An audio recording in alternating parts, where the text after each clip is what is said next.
புதிய தலைமுறையின் உறக்கச் சொல்லுங்கள் நிகழ்ச்சிக்கு மீண்டும் உங்களை அன்போடு வரவேற்கிறோம்.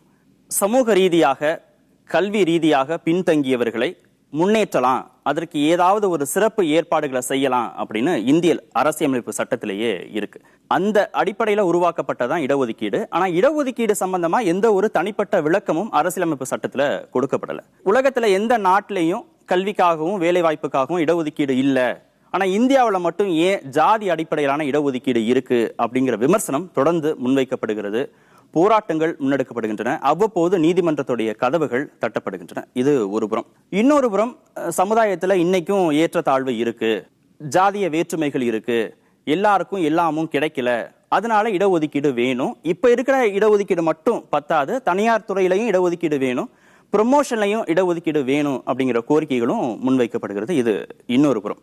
இந்த சூழல்ல இடஒதுக்கீட்டை இந்த தலைமுறை எப்படி பார்க்கிறது, எப்படி புரிந்து வைத்திருக்கிறது, இன்றைய காலகட்டத்திலையும் இடஒதுக்கீட்டுக்கான தேவை இருக்கிறதா இல்லையா அப்படிங்கிறதா விவாத தலைப்பு. பங்கேற்பாளர்கள் வந்திருக்கிறாங்க. அதே போன்று 4 சிறப்பு விருந்தினர்களும் வந்திருக்காங்க. திரு இளங்கோவன், சமூக ஆர்வலர். திரு சுப வீரபாண்டியன், திராவிட இயக்க தமிழர் பேரவை. திரு பத்ரி சேஷாத்ரி, பதிப்பாளர் மற்றும் எழுத்தாளர். திரு கிருஷ்ணசாமி, வழக்கறிஞர். விருந்தினர்கள் பங்கேற்பாளர்களை வரவேற்று நிகழ்ச்சியை தொடங்கலாம். ஆரம்ப காலகட்டங்களில் இடஒதுக்கீட்டுக்கான தேவை இருந்துச்சு. ஆனால் இன்னைக்கு எல்லாரும் கல்வியிலையும் பொருளாதாரத்திலையும் முன்னேறி இருக்கிறாங்க. அதனால இடஒதுக்கீடு அப்படிங்கிற பேர்ல கொடுக்கப்பட வேண்டிய அந்த சலுகை அப்படிங்கிறது தேவையில்லை, திறமை அடிப்படையில் வாய்ப்புகள் கொடுக்கப்படணும் அப்படிங்கிறதான் இடஒதுக்கீடு தேவையில்லை அப்படின்னு சொல்லக்கூடிய எங்களுடைய கருத்தா இருக்கு. இதை நீங்க எப்படி பாக்குறீங்க சார்? 2 உண்மைகளின் அடிப்படையில் இதை நான் சொல்ல விரும்புகிறேன். 34 உச்சநீதிமன்ற தலைமை நீதிபதிகளில் 16 பேர் ஹையர் காஸ்ட்.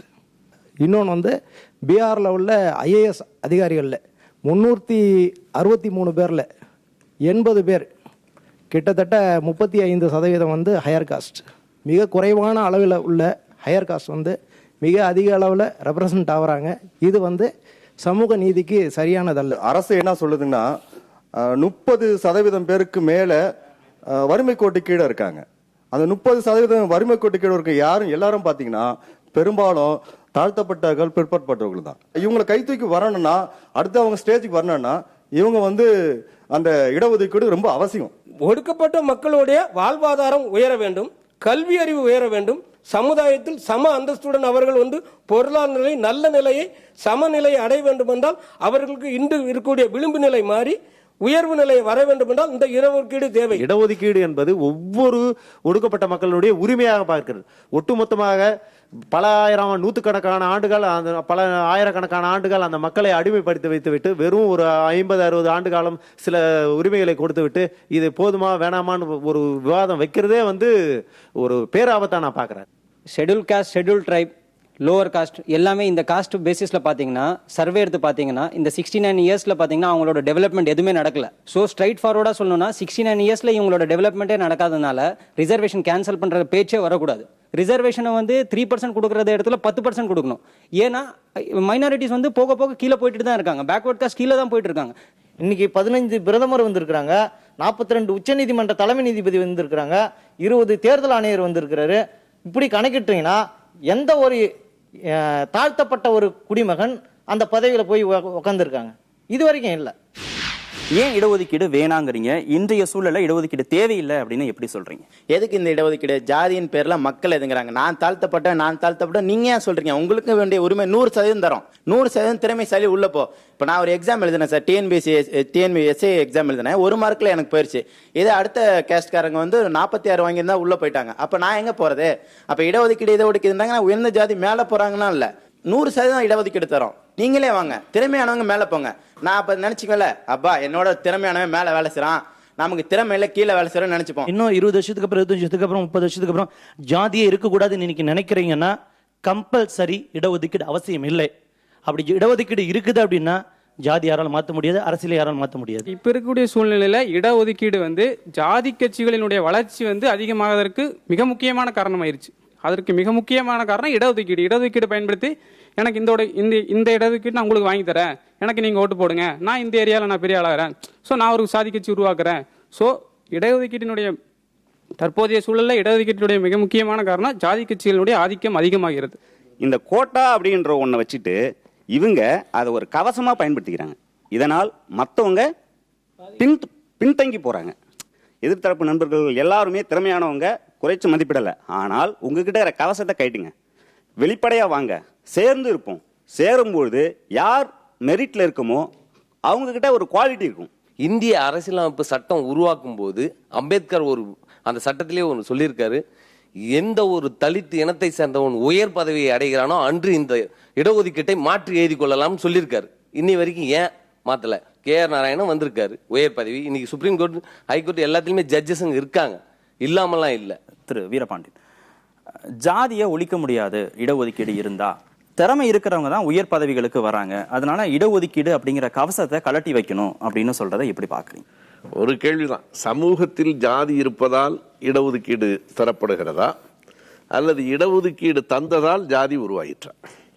இதுக்கு நீங்க நேர்மையா பதில் சொன்னீங்கன்னால ஜாதி இருந்ததால் இடஒதுக்கீடு, அப்ப எது முன்னாடினா ஜாதி தான் முன்னால். ஜாதி இருக்கிறது. ஜாதியை ஒழிக்கணும்னா இடஒதுக்கீட்டை ஒழிக்கணும். எப்படின்னு கேட்டீங்கன்னா, இப்போ இந்த ஜாதியில இந்த இடஒதுக்கீடு இருக்குதுன்றதுனால தான் வேற கம்யூனிட்டி சேர்ந்தவனே நான் SC ஒரு கம்யூனிட்டி சர்டிபிகேட் எடுக்கிறான். அதாவது ஒய்ஃப் ஒரு ஜாதி, ஹஸ்பண்ட் ஒரு ஜாதி இருப்பான். ஒய்ஃப் யாரு அதுல தாழ்ந்த ஜாதியோ அந்த கம்யூனிட்டி எதுக்கு எடுக்கிறானா, இடஒதுக்கீடு இருக்கிற காரணத்துக்காகவே அந்த ஜாதி சான்று வாங்கலாம். கணவன் ஒரு ஜாதியாகவும் மனைவி இன்னொரு ஜாதியாகவும் இருப்பதற்கு வாய்ப்பு இருக்கு. அது சாதி மறுப்பு திருமணம். ரெண்டாவது, திறமைக்கு வாய்ப்பு கொடுக்கணும் அப்படின்னு அவங்க சொல்றாங்க. யாரும் திறமையை மறுக்கல. திறமை என்பது எப்படி வந்ததுன்னு ஒரு கேள்வி இருக்கு. அதாவது ஒரு தலைமுறையாக படித்து கொண்டிருக்கிற சமூகத்திற்கும் படிப்பு மறுக்கப்பட்ட சமூகத்திற்கும் ஒரே மாதிரி திறமை வர முடியாது. அது இயற்கையும் அல்ல. எனவே திறமை வந்தது என்பதே நேர்வழியில் வரவில்லை. திறமை இல்லாமல் போனது, நீங்கள் இந்த ஜாதியில் பிறந்ததால் படிக்க கூடாது என்று சொன்னார். சாதியின் அடிப்படையில் எங்கள் உரிமை மறுக்கப்பட்டதால் எதனால் மறுக்கப்பட்டதோ அதே சாதியின் அடிப்படையில் மறுபடியும் உரிமை கோருவது என்பதுதான் இடஒதுக்கீடு.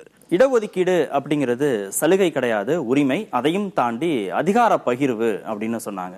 நீங்க எப்படி பாக்குறீங்க? இடஒதுக்கீட்டுக்கான தேவை இல்லை அப்படின்னு நீங்க எப்படி சொல்றீங்க? முதல்ல இந்தியாவில் இடஒதுக்கீடு சாதிகளுக்காக இல்லை, சாதி தொகுப்புக்காகத்தான். ஒரு குறிப்பிட்ட சாதிக்காகன்னு கிடையாது.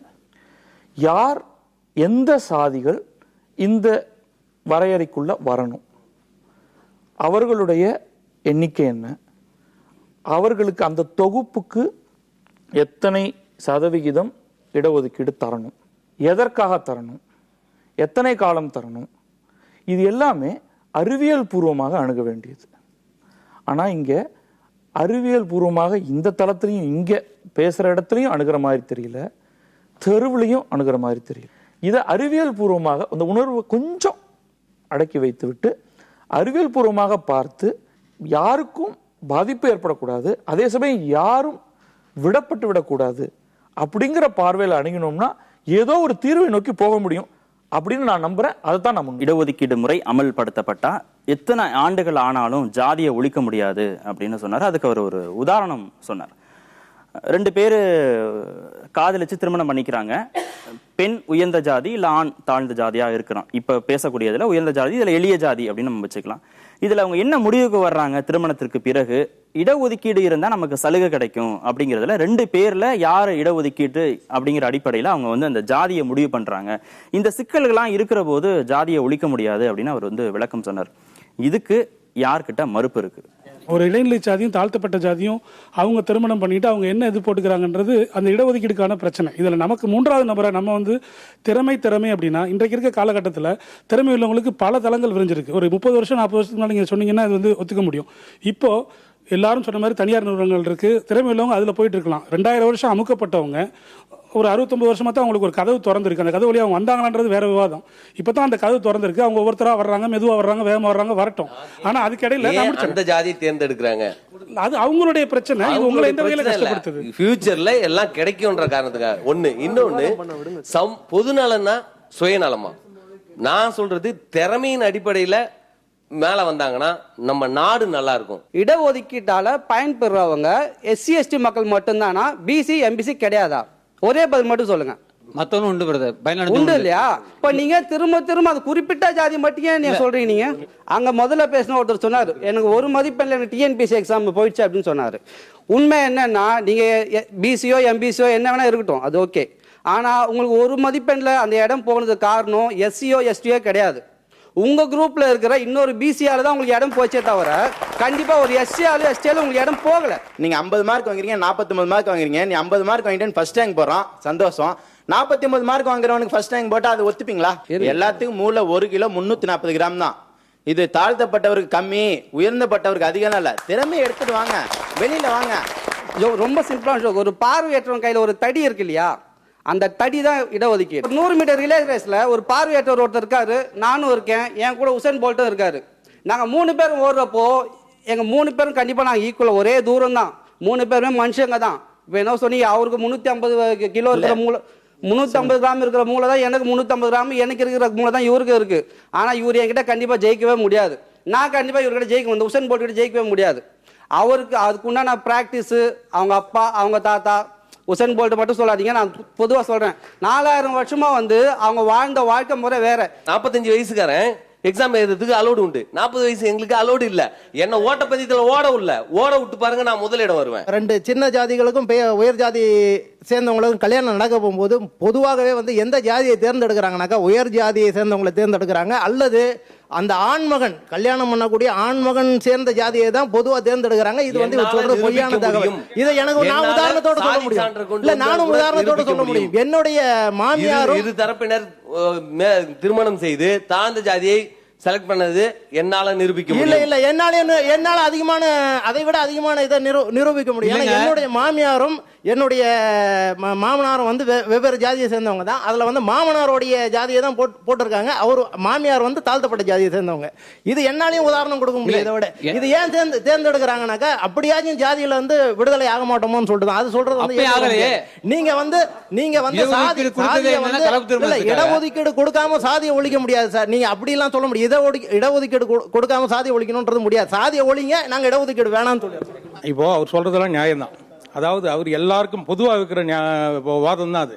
இடஒதுக்கீடு 2 பேர் கலப்பு திருமணம் பண்ணிக்கினாங்கன்னா அவங்க முதல்ல கலப்பு திருமணம் பண்ண யார் எந்த தாழ்ந்தப்பட்ட ஜாதியில எது சலுகை அதிகமோ அதுல பண்ணுவாங்கன்றது நியாயம்தான். ஆனா அது இடஒதுக்கீடு, அதை ஒழிக்கிறதுக்கு இடஒதுக்கீடு ஒழிச்சா போதாது. அந்த கலப்பு திருமணம் பண்ணவங்களுக்கு இடஒதுக்கீடு பண்ணணும். கலப்பு திருமணம் பண்ணாங்க தெரியுங்களா, அவங்களுக்கு ஆமா போயிட்டு தான் இருக்கும். இந்த சமுதாயத்துல ஒரு தாழ்த்தப்பட்ட பையன் ஒரு உயர்ஜாதி பெண்ணை சும்மா கோயிலுள்ள போய் பேசின்னு வர்றதுக்கே தலையெடுக்கிறாங்கன்னா அந்த ஜாதி அந்த தலையெடுக்கிற இருக்கதான் இருக்கும். இடஒதுக்கீடு இருந்தா ஜாதியை ஒழிக்க முடியாது அப்படிங்கறத நீங்க எப்படி பாக்குறீங்க சார்? இடஒதுக்கீடு அப்படிங்கறதே மக்கள் எல்லோருக்குமே ஒரு நல்ல பொருளாதார வாய்ப்பை உருவாக்குறது அப்படிங்கிறதுக்கான தான் இடஒதுக்கீடு. நீங்க ஜாதி, அந்த ஜாதி, இந்த ஜாதி அப்படின்னு சொல்லி போட்டு சண்டை போட்டுக்கிறதுக்காக அல்ல. திறமை என்பது என்னன்னு சொன்னா எல்லோருக்கும் பொதுவானது. வாய்ப்புகள் பறந்து கிடக்கிறது. அப்துல் கலாம் சொன்ன மாதிரி இந்த வாய்ப்புகளை நீ ஏன் குறுகிய வட்டத்திற்குள் ஜாதியில போய் உட்காந்துக்கிற? அது வேண்டாம். நீங்க இடஒதுக்கீடு கொடுத்துட்டா மட்டும் ஜாதி ஒழிஞ்சிருமா? எப்படி ஒழியும்? ஜாதியை ஒழிச்சிட்டா மட்டும் இடஒதுக்கீடு நீங்க வேண்டாம்னு சொல்லிடுவீங்களா? இடஒதுக்கீட்டின் மூலமாக வந்தவர்கள் இந்த நாட்டினுடைய வளர்ச்சியை பற்றி எந்த அளவுக்கு இதுவரைக்கும் 69 ஆண்டு காலமாக இடஒதுக்கீட்டு வளர்ச்சியை பற்றி நீங்கள் பேசியிருக்கிறீர்கள். இந்த நாடு அவர்களுக்கு பின்னால் எந்த அளவுக்கு நீங்கள் இடஒதுக்கீடை பற்றி வாய்ப்புகளை முன்னோக்கி வந்தீர்களோ இந்த நாட்டின் வளர்ச்சிக்கு உங்களுடைய கான்ட்ரிபியூஷன் என்ன? அவர்களை பற்றிய ஒரு எஸ்டிமேஷன் இந்த அரசாங்கம் என்ன செய்திருக்கிறது? இப்போ புதுசா என்ன கேட்கறாங்க? ப்ரமோஷன்ல இடஒதுக்கீடு வேணுங்கிறாங்க. ஒரு திறமையுள்ள அதிகாரி கீழ்பதவியில இருப்பாராம். இவர் நேத்துக்கு ஜாயின் பண்ணவர் இடஒதுக்கீடுங்கிற பேசிஸ்ல அவர் டகர்னு மேல போய் உட்கார்ந்துருவாராம். அப்புறம் எப்படி நிர்வாகம் நடக்கும்? கலப்பு திருமணம் பண்றவங்க சுயநலத்தின் அடிப்படையில இடஒதுக்கீட்டை தேர்ந்தெடுக்கிற போது அங்க ஜாதியை ஒழிப்பதற்கு வாய்ப்பே இல்லை அப்படிங்கறத நீங்க எப்படி பாக்குறீங்க? இப்ப கலப்பு திருமணம்னா ஒரு நாயும் பூனையும் பண்ணிக்கிட்டாதான் கலப்பு திருமணம். மனுஷங்களே ஒருத்தங்க பண்றதுக்கு கலப்பு திருமணம்ன்ற அடிப்படை பேரே தவறானது. நம்மளோட மண்ணில் நம்ம ஹோமோசெப்பியன்ஸ் நம்ம சொல்றோம். 1.5 லட்சத்துக்கு முந்தின காலத்துல இருந்து நம்ம தமிழ் மண்ணில் தமிழர்கள் இருக்காங்க. ஆதி காலத்துல பாத்தீங்கன்னா சங்க காலத்துல காதலும் வீரமும் தான் பேசப்பட்டிருக்கு. எங்கேயுமே ஜாதி பேசப்படல. குறிஞ்சி, முல்லை, மருதம், நெய்தல், பாலை நம்ம சொல்ற விஷயங்கள் எல்லாம் உலகத்திலேயே ஒரு ஈகாலிட்டேரியன் சொசைட்டிங்கிறாங்க, ஒரு சமத்துவமான ஒரு சமுதாயம் அப்படிங்கிறாங்க. அங்க ஜாதி இல்ல, மனுஷன் மட்டும்தான் இருந்தான். தமிழனுக்கு என்னைக்குமே ஜாதி கிடையாது. ஜாதிங்கிறதே தமிழ் சொல்லே இல்லை. பிற்பாடு வடக்க இருந்து நமக்கு வந்துச்சு. உண்மையில இந்த சகோதரர் சொன்ன மாதிரி கலப்பு திருமணங்கள் நடந்தால் மட்டும்தான் ஜாதி ஒழியும். இவங்க சொல்ற மாதிரி இந்த ஜாதி தான் வேணும் அந்த ஜாதி தான் வேணும்னு கலப்பு திருமணத்தை சேர்ந்தவங்க வந்து முடிவெடுக்கிறது கிடையாது. உண்மையிலேயே விரும்பி இயல்பா உலகத்துல இருக்கிற அத்தனை மனித ஜீவன்களுக்கு என்ன உரிமை இருக்கோ தன்னுடைய துணையை தான் தேர்ந்தெடுக்கக்கூடிய அடிப்படை உரிமையோட அவங்க வந்து திருமணம் செய்துக்கிறாங்க. அவங்க குழந்தைங்களையும் அதே மாதிரி செய்யணும்னு எதிர்பார்க்கறாங்க. ஆக 3 கால்குலேஷன் சொன்னாங்க. அவர் சொன்னாரு இல்ல சர்டிபிகேட்டுக்காக தான், சலுகை பெறுவதற்காக தான் அப்படின்னு ஒரு குரூப் இருக்கலாம். இன்னொரு குரூப் வந்து இல்ல கீழே இருந்து மேல போறதுக்காக அப்படின்னாங்க. அந்த திருமணங்கள் செய்யறது எல்லாம் வந்து இந்த சான்றிதழ்களை குறித்து வந்து திருமணம் செய்யறதா எனக்கு தோணல. இயல்பான ஒரு மனித வேட்கையில அவங்க செய்யறாங்க, மனித உரிமையில அவங்க செய்யறாங்க. இப்படித்தான் நான் பாக்குறேன். எல்லா ஜாதியிலையும் ஏழைகள் இருக்காங்க. ஆனா இடஒதுக்கீடு அப்படிங்கிறது ஜாதி அடிப்படையில கொடுக்கப்படுது. அப்படி கொடுக்கப்படும் போது ஒரு குறிப்பிட்ட ஜாதி மக்கள் மட்டும்தான் பயன்படுறாங்க. உயர் ஜாதியில இருக்கக்கூடிய ஏழைகள் எந்த விதமான பயனும் அடைகிறது இல்ல. அப்போ பொருளாதார அடிப்படையில இடஒதுக்கீடு கொடுக்கப்பட போது எல்லா ஜாதிக்குள்ளேயும் இருக்கக்கூடிய ஏழைகள் பயன்பெறுவாங்க அப்படின்னு சொல்றதை எப்படி பாக்குறீங்க? இடஒதுக்கீடு வறுமை ஒழிப்பு திட்டம் கிடையாது. வறுமை ஒழிப்பு திட்டம் கிடையாது. இடஒதுக்கீடு வந்த உடனே எல்லாரும் பணக்கார ஆயிடுவாங்க அப்படின்னு கிடையாது. நான் பொருளாதாரத்தில் உயர்ந்துட்டேன், என்னோட மேல் ஜாதி எனக்கு பொண்ணு கொடுத்துருவாங்களா? இந்த சமுதாயம் அப்படியே வச்சிருக்கு. சுடுகாடு இன்னைக்கும் தாழ்த்தப்பட்டவனுக்கு ஒரு சுடுகாடு தான், பிற்படுத்தப்பட்டவனுக்கு சுடுதான், பிராமணனுக்கு ஒரு சுடுகாடு தான். சுடுகாட்டில் என்ன ஒன்னா சேர்ப்பீங்களா? ஐயோ நீ தாழ்த்தப்பட்டவன் பணமாயிட்டா கூட என் கூட வந்து சேரக்கூடாது. ஆனா இடஒதுக்கீடு மட்டும் எப்படிங்க? எங்க ஊர்ல பாத்தீங்கன்னா நீங்க சொன்ன அதே கான்செப்ட் தான் இருக்கு. அந்த அவங்க வந்து எங்க இதுல புதைக்க கூடாது அதெல்லாமே இன்னும் இருக்கு. ஆனா நகர்ப்புறத்துல நீங்க அதே பாயிண்ட கொண்டு நகர்ப்புறத்துல அப்ளிகேட் பண்ணீங்கன்னா சுத்தமா கிடையாது. நகரத்துல இடஒதுக்கீடு தேவையில்லை, கிராமத்துல தேவைன்றாரா? எப்படி நான் என்ன சொல்றேன்னா கிராமப்புறத்துல போதுமான கல்வி அறிவு வந்து இன்னும் உயர்த்தினா அதுக்குதாங்க இடஒதுக்கீடு. அதுக்குதான் இடஒதுக்கீடு இல்ல நீங்க சொல்ற அதுக்குதான் இடஒதுக்கீடு. சார் அவங்களே ஏன் சார் அவங்களே தாழ்த்தப்பட்டவங்க சொல்லலுங்க. நீங்க இப்போ உங்களுக்கு சமுதாய அந்தஸ்து வேணும்னா இப்போ வந்து ஒன்னா படிக்கிற பையன் வந்து இப்ப நாங்களே எடுத்துக்கிட்டோம்னா படிக்கிற பையன் நீ இந்த ஜாதி நீ அந்த ஜாதி எல்லாம் கேட்க மாட்டோம். ஒன்னாதான் பழகல. ஐயா நீங்க ஒரு நிமிஷம் நீங்க யதார்த்தம் என்ன தியரிட்டிக்கலா என்ன அப்படிங்கறத நீங்க உணர்ந்து இருந்தீங்கன்னா இதை நீங்க பேச மாட்டீங்க. நாம் இங்க வந்து வெறுமனே வாதம் செய்வதற்காக மட்டும் கூடல, சமூக உண்மைகளை முற்றுமாக புறக்கணிச்சுட்டு பேச முடியாது. இன்றைக்கும் ஊர் வேறு சேரி வேறாக இருக்கிறதா இல்லையா? எல்லாருக்கும் ஒரே கிலோகிராம் மூளை இருக்கலாம். ஆனா இந்த கிலோகிராம் மூளைக்கு ஒரு கோளை, அந்த கிலோகிராம் மூளைக்கு இன்னொரு கோளை இருக்கிறதுக்காக எல்லாருக்கும் ஒரே கிலோகிராம் தானே. ஏன் இந்த மூளை அந்த மூளையை தொட மாட்டேங்குது? தீண்டாமை இருக்கா இல்லையா நாட்டில்? அட்டவணை சாதியினருக்கு வயதில் 37 40 வயது வரைக்கும் அவங்க விண்ணப்பிக்கலாம், விண்ணப்பத்துக்கு சலுகை இல்லை என்று அவர்களுக்கு இன்றைக்கு தரப்படுகிற வாய்ப்புகளை பற்றியெல்லாம் ஏதோ மகுடம் சூட்டி விட்ட மாதிரி நம்ம பேசுறோமே. அவனுடைய வாழ்க்கையில் ஏற்பட்ட வலியும் வேதனையும் ரத்தமும் நமக்கு ஞாபகம் இல்லையா? அவன் என்ன சும்மா அதாவது எத்தனை கொடுமைகளை இந்த சமூகத்தில் அட்டவணை சாதியினர் சந்தித்திருக்கிறார்கள்.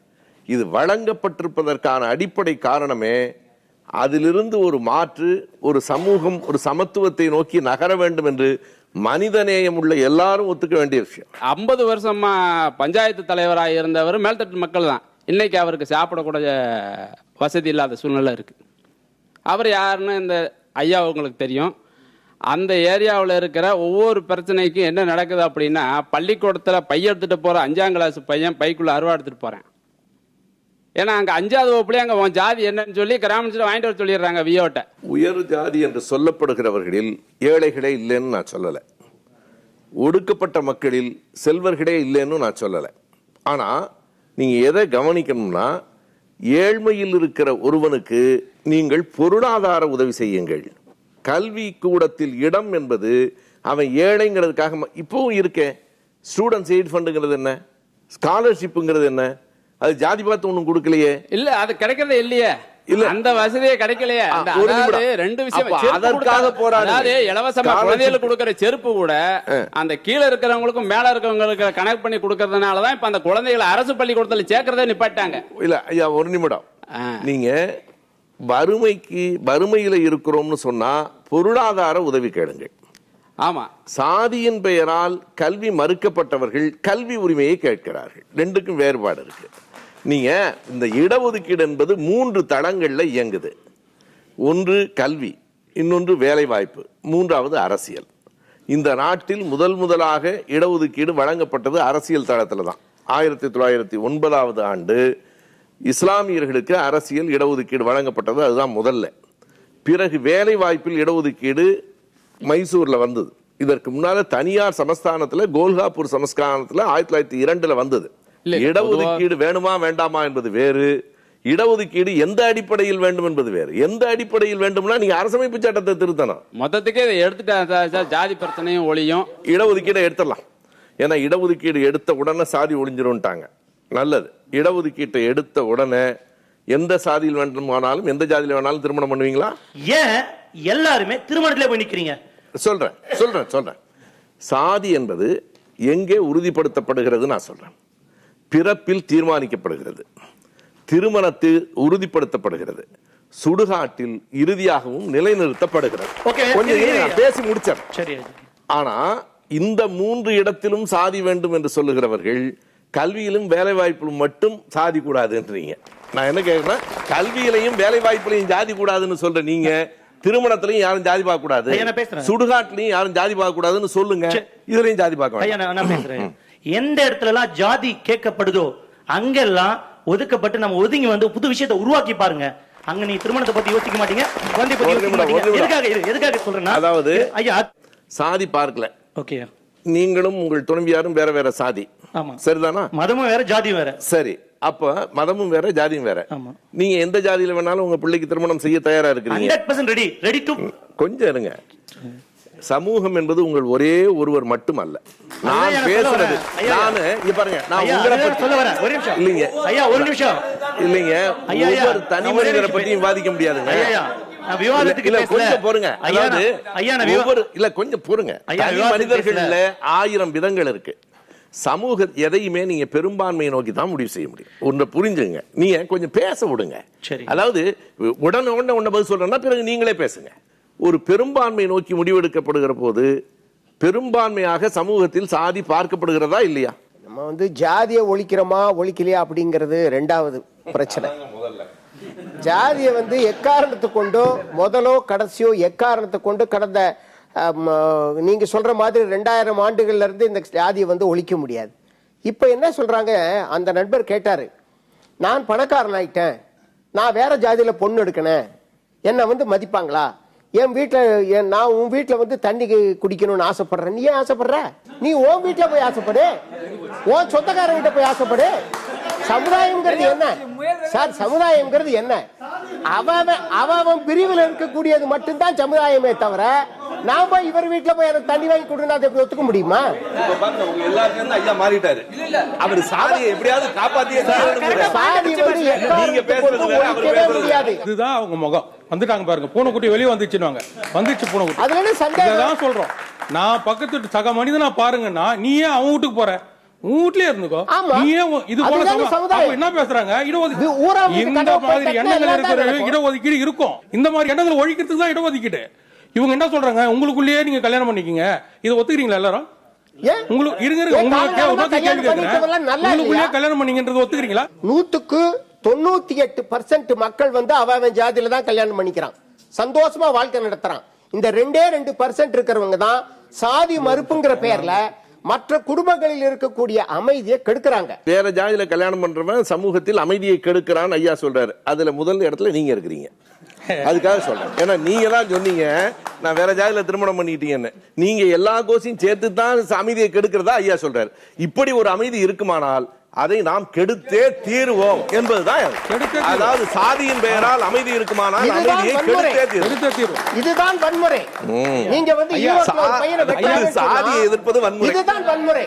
அப்ப நீங்க வன்முறைக்கு நீங்கள் இந்த சமுதாயத்திலே நிலவுகின்ற பிரச்சனைகளுக்கு தீர்வு காண தயாராக இல்லை. உன்னுடைய சமுதாயத்தில் அங்கீகாரம் கிடைக்கவில்லை என்று சொன்னால் நீ அவர்களுடைய கதவை போய் தட்டு. ஏன் மற்ற சமுதாயத்தில் கதவை தட்டுகிறாய் என்பதுதான் என் கேள்வி. அதாவது உங்களை மாதிரி 2% பேர் வெளியில போய் திருமணம் பண்றவங்க தான் பொது அமைதியை குலைக்கிறாங்க, அவங்க தான் எல்லா சிக்கலுக்கும் காரணம் அப்படின்னு அவர் சொல்றத நீங்க ஏத்துக்கிறீங்களா? இல்ல இங்க அந்த மாதிரி போய் திருமணம் பண்றதால பொது அமைதி கெடல, கெடுக்கிற மாதிரியான சில்மிஷமான வேலைகளை சில வாலிப பசங்க பண்றாங்கன்றது அவர் பதிவு பண்றாரு. ஜாதி பத்தி அவர் பேசல. இல்ல ஐயா வந்து ஜாதி பத்தி பேசல. ஒரு சமுதாயத்துல இருக்கும்போது பேசுங்க, வாதத்துக்காக பேசாதீங்க, நேர்மையா பேசலாம். ஆரம்பத்திலே பாத்துட்டு இருக்கேன், உங்களோட வாதத்தை எல்லாத்தையும் நோட் பண்ணிட்டு இருக்கேன். தாழ்த்தப்பட்ட இமேஜ் உருவாக்குங்க. நீங்க எத்தனை இமேஜ் உருவாக்கிங்க? எங்க இமேஜ் உருவாக்கிங்க? வாங்க. நடைமுறை அதை பேசுங்க.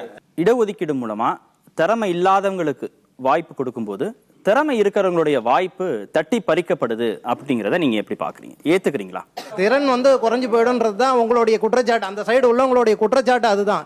அது என்னன்னா, அப்போ மேனேஜ்மெண்ட் கோட்டான்னு சொல்லிட்டு எல்லா இடங்களையும் வச்சிருக்காங்க. மேனேஜ்மெண்ட் கோட்டால காசை கொடுத்துட்டு போறவங்கலாம் திறன் வாய்ந்தவர்களா போயிடுறாங்க.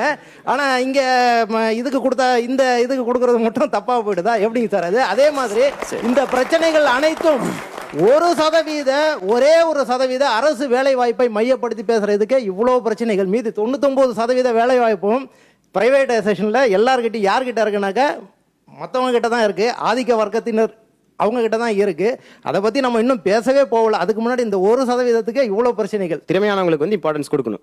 திறமையா இருந்தும் இடஒதுக்கீடுனால இடம் கிடைக்காதவங்க என்ன பண்றாங்க? இங்கிருந்து அப்ராட் போறாங்க. அந்த சான்சஸ் மறுத்தங்காட்டி இங்கே தான் அங்கே போயிடுறாங்க. ஸோ அது பிரெயின் ட்ரெயின் சொல்றோம்.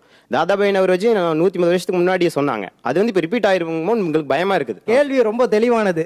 மேனேஜ்மெண்ட் கோட்டால போறவங்க அப்போ திறமைசாலிகள் கிடையாதா? அப்ப அதுக்கு மட்டும் அலோவ் பண்ணி வச்சிருக்கீங்களே. ஒரு நிமிஷத்துல பணம் வந்தா அப்ப எல்லாமே மாறி போயிடுமா? நாங்க என்ன சொல்றோம்னா, மேனேஜ்மெண்ட் கோட்டா, NRI கோட்டா எதுவுமே இருக்க கூடாது. அதெல்லாம் பணம் கொடுத்து வர்றது. எனக்கு எந்த கோட்டா வேணாம் எங்களுக்கு. இப்போ இப்படி எடுத்துப்போம். அப்படி நீங்க சொல்ற மாதிரி ஒரு இடஒதுக்கீடு அடிப்படையில் கொடுக்கப்பட்ட இதெல்லாம் குவாலிட்டி இல்லைன்னா எந்த தாழ்த்தப்பட்ட ஜாதியோ அல்லது ஒடுக்கப்பட்ட ஜாதியினர் கட்டின பில்டிங் இடிஞ்சு விழுந்துட்டு, எந்த இன்ஜினியர் கட்டின பில்டிங் இடிஞ்சு விழுந்துச்சு, மினிமம் குவாலிட்டியை வச்சுக்கிட்டு தான் சார் நீங்க செலக்ட் பண்றீங்க. நான் 86% எடுத்திருக்கேன். இன்னொருத்தர் 72% எடுத்திருக்காரு. நான் கேட்ட குரூப் எனக்கு கிடைக்கல. என்ன விட 14 மார்க்ஸ் லேகா இருக்கிறவர் நான் எனக்கு பிடிச்ச டிபார்ட்மெண்ட்ல அவர் வர்றாரு. சோ எனக்கு இன்ட்ரெஸ்டட் இருக்கிற டிபார்ட்மெண்ட்ல நான் போய் என்னால் சர்வை வாங்க முடியல. எனக்கு அது கிடைக்கல. சோ எனக்கு என்ன கிடைச்சதோ அதை வச்சு தான் நான் படிச்சுட்டு வர மாதிரியான சிச்சுவேஷன் கிரியேட் பண்ணிருக்கல. அப்போ இங்க எனக்கு சோஷியல் ஜஸ்டிஸ் கிடையாது. பொதுவா நம்ம குழந்தைங்க எல்லாம் எப்படின்னா, இந்த கடிவாளம் கட்டி குதிரை மாதிரி தகுதி திறமை அப்படிங்கிறதுக்கான ஒரே யார்ட் ஸ்டிக் மதிப்பெண் தான் நம்புறாங்க. அதுலதான் மொத்த சிக்கலும் இருக்கு. இப்போ கணித மேதை ராமானுஜம் இன்டர்மீடியட்ல ஃபெயில் ஆயிட்டாரு. அப்துல் கலாமுக்கு இந்தியன் இன்ஸ்டியூட் ஆஃப் சயின்ஸ்ல இடம் கிடைக்கல. Bill Gates drop out. ஆனா தன்னோட கிளாஸ்ல கோல்டு மெடலிஸ்ட் எல்லாரையும் தனக்கு கீழே வேலை வாங்கினாரு. ரொம்ப வருத்தமான ஒரு விஷயம். இடஒதுக்கீடை பொருளாதாரத்திற்கான ஒரு வசதியாக, ஒரு உபகரணமாக, சொத்து சேர்க்கறதுக்கான ஒரு வழிவகையாக பார்க்கறது மிகப்பெரிய சாபக்கேடு. இது என்ன அப்படின்னா, கோட்டா அப்படிங்கிறது ஒரு ஆளுமையை உருவாக்கக்கூடியது. யாரெல்லாம் தன்னுடைய ஆளுமையை முழுமையாக உருவாக்கலையோ அவங்கெல்லாம் உருவாக்குவதற்கான ஒரு வாய்ப்பு, ஒரு சமூக அங்கீகாரத்துக்கானது. இந்த அரசு நிர்வாகத்தை நிர்வகிக்கக்கூடிய திறமையை வளர்ப்பதற்கான ஒரு வாய்ப்பு, இந்த சமூகத்திற்கு சேவை செய்வதற்கான வாய்ப்பு தானே ஒழிய இந்த கோட்டா இது பொருளாதாரத்துக்கானது இல்ல. திரும்ப திரும்ப எல்லாருமே பேசுறாங்க பொருளாதாரத்திற்காக தான் இது கோட்டா கொடுத்தோம்னா பொருளாதார ரீதியில பெரிய அளவுல வந்துடுவோம். அதெல்லாம் கிடையாதுங்க. இல்ல, இடஒதுக்கீடு மூலமா தகுதி இல்லாதவங்க மேல வர்றாங்க, தகுதி இருக்கிறவங்களுடைய வாய்ப்புகள் பறிபோது அப்படிங்கறத நீங்க மிகப்பெரிய பொய் பிரச்சாரம் இது. இடஒதுக்கீடால வந்ததுனால என்னென்ன விஷயங்கள் சீர்கெட்டதுன்னு அவங்க ஒரு டேட்டா கொடுக்க முடியுமா? சுத்தமா கொடுக்க முடியாது. இடஒதுக்கீடால வந்தவங்க மிகச்சிறப்பா தான் செயல்பட்டு இருக்காங்க. இன்றைக்கும் நான் அரசு அலுவலகத்துல பாக்குறேன், ஆதிக்க சாதியை சேர்ந்தவங்க இருக்காங்க, திறமையானவங்க இருக்காங்க, சின்சியரா ஒர்க் பண்றவங்க இருக்காங்க, சோம்பேறிகள் இருக்காங்க, அறிவே இல்லாதவங்க இருக்காங்க. அதே மாதிரி நம்ம அடிமை சாதிகளை பாக்குறேன், திறமையானவங்க இருக்கிறாங்க, கடுமையா உழைக்கக்கூடியவங்க இருக்கிறாங்க, அதே மாதிரி சோம்பேறிகள் இருக்கிறாங்க, ஓபி அடிக்கிறவங்க இருக்கிறாங்க. ஆனா ஆதிக்க சாதியில ஒருத்தன் சோம்பேறியா மட்டமா இருந்தா தனிப்பட்ட முறையில அவனை சொல்லுவாங்க, அடிமை சாதியில ஒருத்தன் அப்படி இருந்தா அந்த சாதியை அப்படித்தான். இதெல்லாம் பொது புத்தி. இடஒதுக்கீடு அப்படிங்கிறது ஒரு எளிய ஜாதி மக்களுடைய ஆளுமையை வெளிப்படுத்துவதற்கான ஒரு வாய்ப்பு, ஒரு களம் அப்படின்னு இளங்கோவன் சொன்னதை நீங்க எப்படி பாக்குறீங்க? அது புரியல எனக்கு. அது எப்படின்னு எனக்கு புரியல. இடஒதுக்கீடு ஆளுமை மேம்பாடுவதற்காக கொடுத்த மாதிரியும் தெரியல, அதன் மூலமா ஆளுமை எப்படி வெளிப்படுங்கிறது எனக்கு தெரியல. இங்க சிக்கல் எந்த இடஒதுக்கீடை யார் எதிர்க்கிறாங்கிறது எனக்கு புரியல முதல்ல. ஏன்னா இடஒதுக்கீடுன்னு ஆரம்பிக்கிறப்ப அது தாழ்த்தப்பட்ட ஒரு நோக்கி போகுது. அது மட்டும்தான் இடஒதுக்கீடு இல்லை அப்படிங்கறத நான் ஆரம்பத்திலேயே சொன்னேன். ஆனா கல்வி மறுக்கப்படுகிறது என்ற ஒரு புள்ளி வைக்கப்படும் பொழுது யாருக்கு கல்வி மறுக்கப்பட்டது? நீங்க பின்னோக்கி போங்க. கடந்த 300-400 வருடங்கள்ல பிரிட்டிஷ்காரர்கள் இருக்கும் பொழுது பள்ளிகள் தமிழகத்துல இந்த British model of education Macaulay கல்வி வருவதற்கு முன்னால என்னென்னவோ விதமான கல்வி அமைப்புகள்லாம் இருந்ததாக சொல்கிறார்கள். தமிழ் பாடல்கள் எழுதினவங்களுடைய ஒரு லிஸ்ட் எடுத்து நான் பார்த்தேன். அப்புறம் இந்த 19ஆம் நூற்றாண்டின் இறுதியில இந்த அருட்பா மருட்பா விவகாரம் அப்படின்ற ஒரு பெரிய விஷயம் ஒன்று நடந்தது.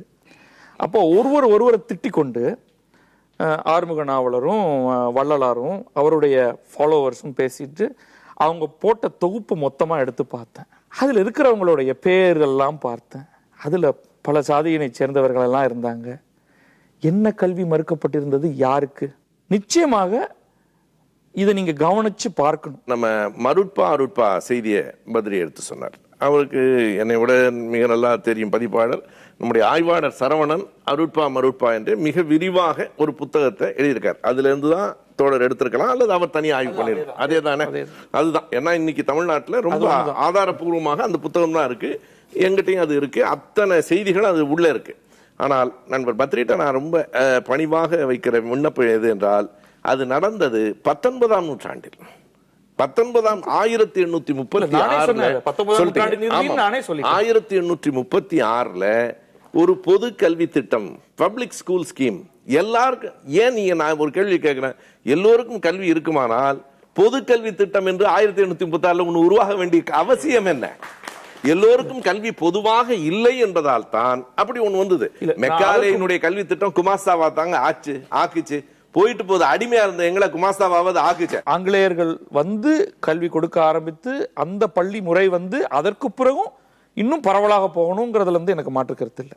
ஒரு தனிநபருடைய ஆசைகள் அல்லது விருப்பங்கள் ஏதோ ஒரு விதத்துல தடுக்கப்படுதாங்கிற கேள்வியை பத்தி பேசியாக வேண்டியிருக்கு.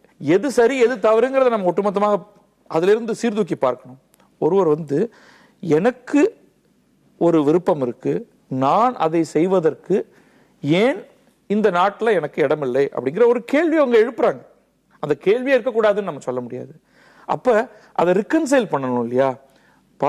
உன்னுடைய விருப்பம் புரிகிறது, ஆனால் பரந்துபட்ட பல்வேறு சமூக குழுக்கள் சாதிகள்ல இருக்கிறவங்களுக்கு நீங்க நினைக்க கூட முடியாத அளவுக்கான ஒரு நிலையில இருக்காங்க என்று எடுத்து சொல்ல வேண்டியிருக்கு. அந்த உரையாடல் வந்து இங்க நடக்காம போயிருச்சு அப்படிங்கிறது இங்க நடக்கக்கூடிய சில பேச்சுகள்ல இருந்து தெரிய வருது. அது பாசிபிளா? அதாவது ஒருவர் வந்து இந்த ஒட்டுமொத்த சமுதாயத்தின் முன்னேற்றத்திற்காக நான் சிலவற்றை விட்டு கொடுக்கிறேன் என்று சொல்வதற்கு தயாராக இருக்கிறார்களா அப்படிங்கிற கேள்வியையும் நம்ம வந்து முன்வைக்கணும். இதெல்லாம் வந்து எந்த இடத்துல சாத்தியம் அப்படிங்கிறதையும் பார்க்கணும். இடஒதுக்கீட்டுல திருத்தங்கள் கொண்டு வரணும், எவ்வளவு நாளைக்கு இடஒதுக்கீட அனுமதிக்கலாம் அப்படிங்கிறதுக்கு ஒரு கால அளவு வேணும் அப்படிங்கிறத எப்படி பாக்குறீங்க? ஒரு முறை இடஒதுக்கீட்டை அனுபவிச்சவங்க தான் திரும்ப திரும்ப அனுபவிக்கிறாங்க. இதுல இருந்து அவங்கள வெளியே கொண்டு வரணும், எல்லோருக்கும் இடஒதுக்கீடுடைய பயன் கிடைக்கணும் அப்படிங்கறதெல்லாம் எப்படி பாக்குறீங்க? கால அளவுங்கிறத எனக்கு தெரிஞ்சு இப்போ நிர்ணயிக்கணுமாங்கிறது வேற சார். ஏன்னா இது அப்பப்போ அந்தந்த ஆராய்ச்சிகள் செய்து அதுக்கு அப்புறமா தான் இது எல்லாமே வந்திருக்கு. 1909 ஒரு ஒரு ஒரு கல்கட்டா ஆக்ட் ஆகட்டும், அப்புறமா பூனே ஆக்ட் ஆகட்டும், அதுக்கப்புறமா even 1947 draft committee chairman Ambedkar இருந்தப்போ செஞ்ச ஆராய்ச்சிக்கு அப்புறமா தானே நமக்கு இதெல்லாமே வந்திருக்கு. ஆராய்ச்சி செய்யலைங்கிறது சரியில்லை. எல்லா நேரத்திலையும் அப்பப்ப செய்துக்கிற. ஈவன் 1980+ மண்டல் கமிஷனுக்கு அப்புறமா தானே இந்த டாக்ஸ் வர ஆரம்பிச்சிருக்கு. ஆனா நீங்க சொன்ன எந்த ஆராய்ச்சியிலுமே இவ்வளவு நாளைக்கு அலோ பண்ணலாம் அப்படிங்கிற தெளிவான வரையறை முடியாது சார், முடியாது. ஏன்னா இதுக்கு முன்னாடி எல்லாரும் சொன்னது அதே பாயிண்ட் தான் வரும். ஏன்னா இதுக்கு முன்னாடி இருந்தது நிறைய கால அளவு ஜாஸ்தி. 500-1000 ஆண்டுகளுக்கு முன்னாடி இருந்ததை எப்படி நீங்க 50-60 வருஷத்துல முடிக்க முடியும்? 50 வருஷத்துக்கு முடிக்க முடியாது. ஏன்னா ஒரு தலைமுறைக்கே உங்களால பொறுக்க முடியல. ஒரு தலைமுறையே இன்னும் ஒரு வளர்ந்துட்டு வருது. இப்பதான் போன தலைமுறையில கிராஜுவேஷன் இல்லாதவங்க இந்த தலைமுறையில கிராஜுவேஷனா வராங்க. நம்ம நாட்டுல ஜாதிங்கிறது ஒரு பெரிய நோய். அந்த நோயை குணப்படுத்துறதுக்கான மருந்து தான் இந்த இடஒதுக்கீடு. எப்போ இந்த நோய் தீருதோ நம்ம மருந்தை தானா கட் பண்ணிடலாம் சார். அதாவது ஒரு பொதுநல அமைப்பு வந்து ஒரு வாக்கெடுப்பு நடத்தியிருக்குது. அதுல என்ன சொல்றாங்கன்னா, இந்த இடஒதுக்கீடு தேவையா, இது எந்த மாதிரி வேணும் அப்படின்னு ஒரு வாக்கெடுப்புல வந்து நிறைய பேர் பதில் சொல்லியிருக்கிறாங்க. அதில் வந்து 25% ஆள்க இடஒதுக்கீடே வேண்டாம், நியாயமாகவும் திறமையாகவும் இருந்தால் தான் நம்ம வல்லரசாகிறதுக்கு வாய்ப்பு இருக்குது. 2020 வல்லரசுன்னு அப்துல் கலாம் கனவு காண்கிறாரு.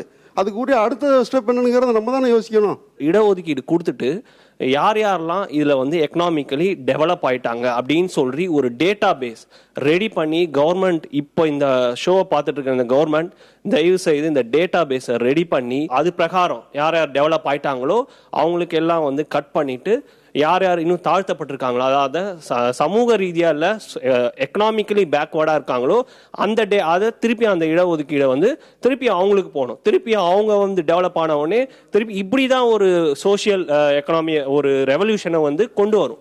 இடஒதுக்கீடை பொறுத்த வரைக்கும் திருத்தங்கள் கொண்டு வரப்பட வேணும். ஒரு முறை அனுபவிச்சவங்களே திரும்ப திரும்ப அனுபவிக்கிறாங்க. இவங்களை வந்து வெளியில கொண்டு வரணும் அப்படின்னா என்ன வேணும், என்ன மாதிரியான இலக்குகளை நாம வந்து நிர்ணயம் பண்ணணும்? இல்லை, இந்த ஒரு முறை அனுபவித்தவர்களேங்கிற அது கொஞ்சம் டிஃபிகல்ட் ஏரியா. நான் தொட போறதில்லை. மாறாக நான் வேற ஒன்று சொல்ல விரும்புகிறேன். நான் ஆரம்பத்தில் சொன்ன மாதிரி தாழ்த்தப்பட்டவர்களுக்கான இடஒதுக்கீடு என்பது வேறு. அது ஒரிஜினல் கான்ஸ்டிடியூஷனல் ஸ்ட்ரக்சருக்குள்ளேயே கொண்டு வரப்பட்டது. தாழ்த்தப்பட்ட பழங்குடியினருக்கான இடஒதுக்கீடு என்பது அதற்கும் கூட கால வரையறை வேண்டும் என்று நான் நினைக்கிறேன். மண்டல் கமிஷன் மூலமாக வந்த இதர பிற்படுத்தப்பட்டவர்களுக்கான மத்திய அரசின் இடஒதுக்கீடும் பல்வேறு மாநிலங்களில் இருக்கக்கூடிய அந்தந்த மாநிலத்துக்கான பிற்படுத்தப்பட்ட அல்லது மிகவும் பிற்படுத்தப்பட்டவர்களுக்கான இடஒதுக்கீடுங்கிறதுல நிறைய மாற்றங்கள் கொண்டு வரணும்னு நான் நினைக்கிறேன். ஸ்டேட் பேக்வர்ட் கிளாஸஸ் கமிஷன் என்று ஒன்று இருக்கணும். அது ஒரு அறிவியல் பூர்வமான வரையறைகள் படி ஸ்டாட்டிஸ்டிக்ஸ் ஒரு சரியான புள்ளி விவரங்களோட சேர்த்து எந்த சாதிகள் எந்த தொகுப்புக்குள் இருக்கப்படணும் அப்படிங்கிறத அவங்க முடிவு எடுத்து அவர்களுக்கு ஒரு குறிப்பிட்ட காலத்துக்கான ஒரு ரிவால்விங் மெக்கானிசம் ஒன்று இருக்கணும்.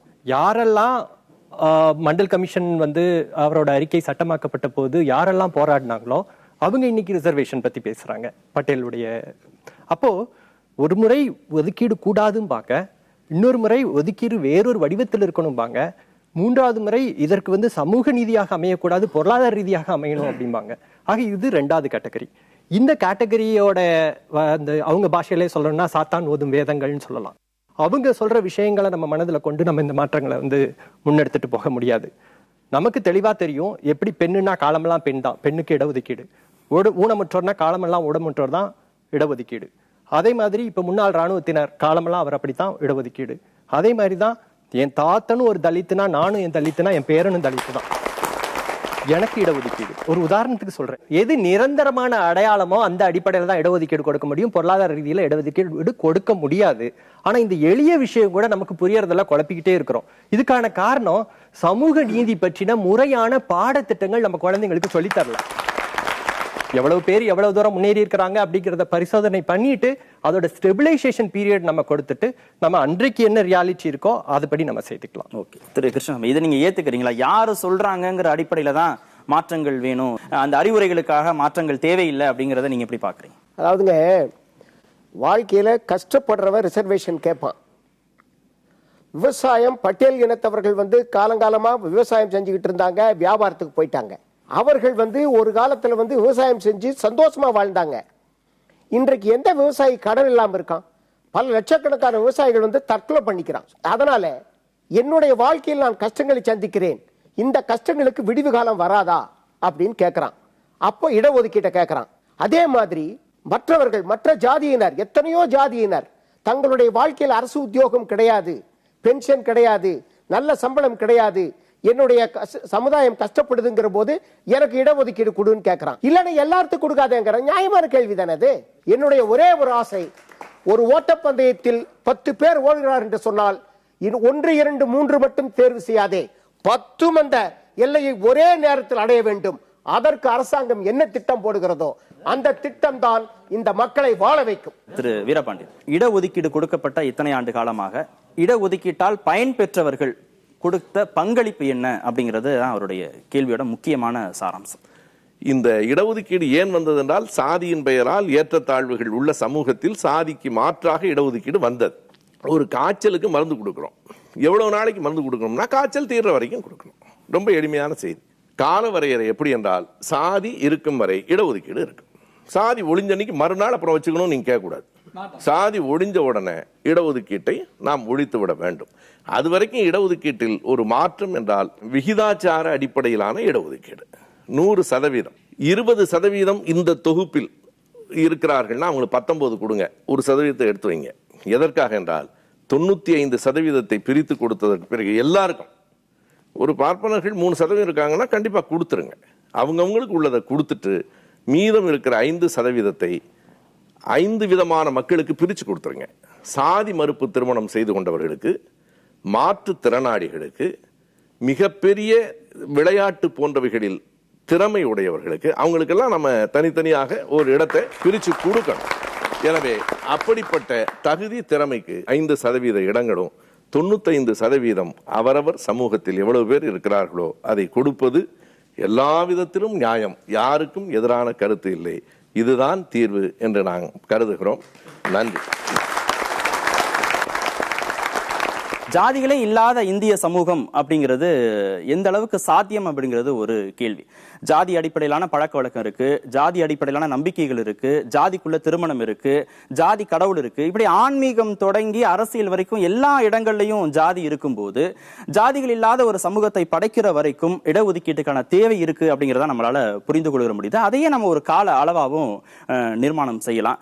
அது வரைக்கும் மக்கள்கிட்ட இந்த இடஒதுக்கீடு பற்றிய புரிதலை ஆழமா ஏற்படுத்துறது ஒரு புறமும், இன்னொரு புறம் அதை ஒழுங்குபடுத்துறதும் ஆட்சியாளர்களுடைய வேலையா இருக்க முடியும். அதை அவங்க செய்வாங்கன்னு நம்ம நம்பலாம். அடுத்த வாரமும் வேறு ஒரு சிந்தனையோடு உங்களை சந்திக்கிறோம். அதுவரை நன்றியும் வணக்கம்.